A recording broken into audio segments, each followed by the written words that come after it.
सर्द रात। बहुत साल से पूरा तन बदन कपा देने वाली ठंड भानगढ़ गांव ने नहीं देखी थी। उत्तर की हवा इतनी तेज थी कि लग रहा था पूरा गांव जम जाएगा। ऊपर से घना कोहरा भी छाया हुआ था। ऐसा लग रहा था कि ये कोहरा और ठंडी हवा एक भयंकर सर्दी को बुला रहे हों। सड़क के एक कोने में हल्दर काका की चाय की दुकान के सामने रोज की तरह आज भी आग जलाई गई थी। वहां दारा अंसारी और भोंजू मनन्ना आग ताप रहे थे। दारा अंसारी। समझे भजू भाई, इस बार की सर्दी बहुत ज्यादा होने वाली है। मैंने रेडियो में सुना था। क्या बात कर रहे हो? ये ठंड में ऐसे ही जान निकली जा रही है और ज्यादा भयानक होगी। भगवान ही जाने किस किस के नसीब में क्या लिखा है।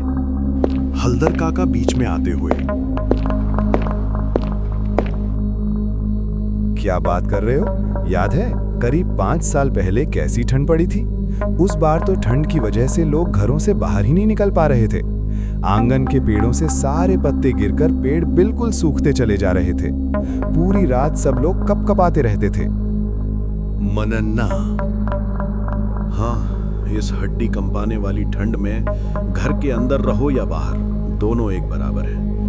टीन की छत के छेदों से और पतली दीवारों से हवा ऐसे घुसती है कि बस क्या ही बताऊं। दारा अंसारी, एकदम सही कहा। हमारे लिए तो भैया लकड़ियां ही सहारा है। इन्हीं कड़ाके की सर्दी में कितने लोग मर भी जाते हैं। मुझे ये बात समझ नहीं आती कि इतनी गर्मी में तो कोई नहीं मरता और ये ठंड लोगों की जान ले लेता है। हल्दर काका, गर्मी तो हड्डी तक नहीं पहुंचती, लेकिन ठंड उससे भी ज्यादा भयानक है भोंजू भाई।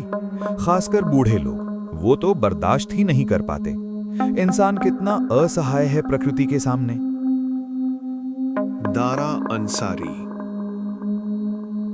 सिर्फ प्रकृति के सामने नहीं, इंसानों के सामने भी इंसान बहुत असहाय है। भोंजू मनन्ना, मतलब हल्दर काका, आप कहना क्या चाहते हैं? हल्दर काका, कुछ नहीं, बस तुम्हारी बातें सुनकर एक पुरानी घटना याद आ गई। दारा अंसारी, कैसी घटना हल्दर काका? क्या इस ठंड से कोई संबंध है? हल्दर काका, नहीं, ठंड से सीधा कोई संबंध नहीं, लेकिन उस रात भी ऐसी ही कंपाने वाली ठंड थी। तब मेरी उम्र भी कम थी। बोंजू मनंदा, क्या हुआ था उस समय? बताइए हल्दर काका, अब तो और जानने का मन कर रहा है। हल्दर काका, ये घटना एक दूसरे गांव की है, समझे? ये कोई अच्छी लगने वाली घटना नहीं है। ये तो बहुत भयानक घटना है, पर ये तुम्हारी रात की नींद उड़ा सकती है। दारा अंसारी, अरे हम क्या छोटे बच्चे हैं?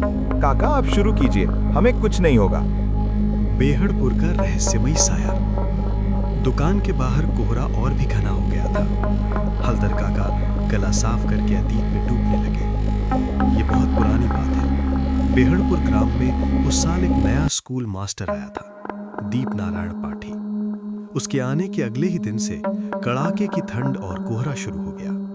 एक शाम स्कूल से लौटते समय उसे देर हो गई। दीप नारायण स्वयं से, उफ, ये ठंड, काश एक मोटा चादर खरीद लिया होता तो कितना आरामदायक होता। जतुन काका अचानक पीछे से, मास्टर जी, सुनसान जगह पर कहाँ जा रहे हो?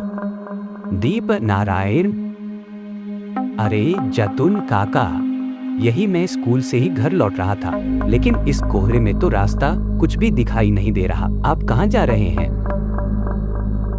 जतुन काका, मैं भी घर ही जा रहा हूँ, लेकिन तुम्हारा इस समय अकेले निकलना ठीक नहीं है।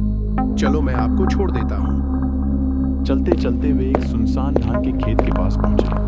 अचानक दीप ने देखा कि खेत के बीच में कोई काला साया खड़ा है। दीप नारायण, काका वो देखिए, इतनी ठंड में खेत के बीच कौन खड़ा है? जतुन काका घबराकर, मास्टर जी उधर मत देखिए, चलिए जल्दी चलें यहाँ से। काला साया भारी आवाज में, जमीन के किनारे कौन है रे? दीप नारायण। काका कौन है वहाँ? किसने बोला? ये जो खेत के बीच खड़ा है वही बोल रहा है, लेकिन तुम बिल्कुल जवाब मत देना। बस मेरे साथ चलते रहो। दीप नारायण। पर कोई अकेला वहां क्यों खड़ा होगा? और इतनी ठंड में वो खेत में कर क्या रहा है? जतुन काका। वो कोई आदमी नहीं है। अब और कुछ मत पूछो और याद रखना, इस खेत के पास कभी मत रुकना। रुकते ही बड़ा खतरा है। अगली रात दीप नारायण बाजार से लौट रहा था। वह उसी धान के खेत के पास पहुंचा। आज वहां कोई नहीं था। दीप नारायण स्वयं से। आज कोई नहीं है। जतुन काका बिना बात के डरते हैं। जैसे ही वह मुड़ा, उसका पूरा शरीर बर्फ जैसा ठंडा हो गया। वही काला साया उसके ठीक सामने था। काला साया। जमीन के किनारे कौन है? फिर आ गया तू, मेरी जमीन खराब कर दे। दीप नारायण कांपते हुए। आप कौन है? मैंने कुछ नहीं किया। काला साया। चुप, सब जानता हूं मैं। तुम जैसे लोगों की वजह से ही मुझे मरना पड़ा। आज नहीं छोड़ूंगा मैं तुझे। आज ही तेरी आखिरी रात है। दीप नारायण। मुझे छोड़ दो, मैंने कुछ नहीं किया।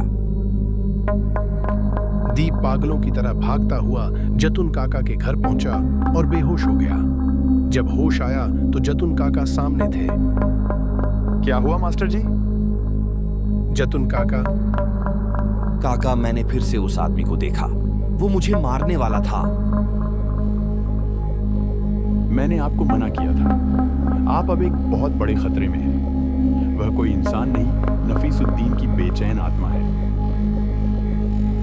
जतुन काका ने बताया कि 3 साल पहले नफीसुद्दीन एक गरीब किसान था जो घनश्याम सोढ़ा की जमीन पर काम करता था।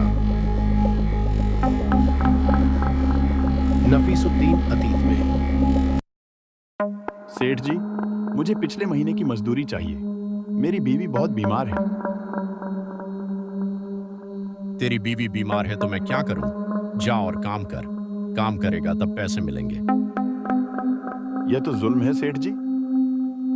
निकल जा यहां से, एक पैसा नहीं मिलेगा। अगले दिन जब फसल किसी ने बर्बाद कर दी तो घनश्याम ने नफीस पर इल्जाम लगाया। घनश्याम सोढ़ा। नफीस, तूने मेरी फसल नष्ट की है।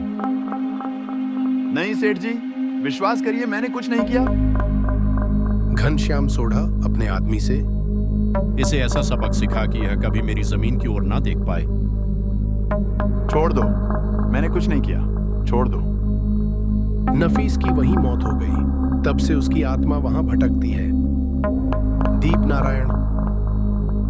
लेकिन काका, जिसने नफीस को मरवाया उसे कोई सजा नहीं मिली। पाप करके कोई बच सकता है क्या? घनश्याम सोढ़ा को उसके अपने ही बेटे ने जमीन के लालच में मार डाला। जिस संपत्ति के लिए उसने नफीस की जान ली, वही उसकी मौत का कारण बनी। दीप नारायण। आपको यह सब इतनी बारीकी से कैसे पता है? जतुन काका गंभीर होकर। हाँ, मैं उस समय वहीं था। मैंने यह सब अपनी आंखों से देखा। अब चलो मास्टर जी, कोहरा बढ़ रहा है। हलदर काका की कहानी सुनकर दारा और भोंजू सन्न रह गए। बाहर कोहरा और गहरा हो चुका था।